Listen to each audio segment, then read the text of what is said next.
ولكل أمة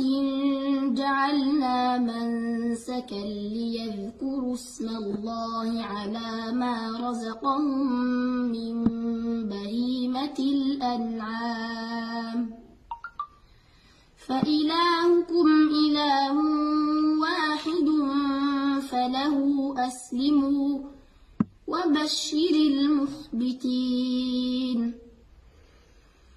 الذين إذا ذكر الله وجلت قلوبهم والصابرين على ما أصابهم والمقيم الصلاة ومما رزقناهم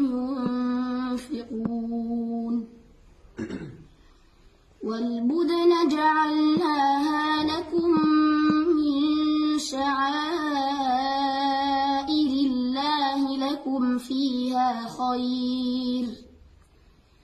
فاذكروا اسم الله عليها صواف فإذا وجبت جنوبها فكلوا منها وأطعموا القانع والمعتر كذلك سخرناها لكم لعلكم تشكرون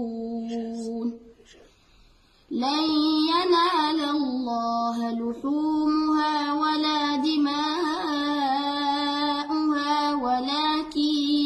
يناله التقوى منكم كذلك سخرها لكم لتكبروا الله على ما هداكم وبشر المحسنين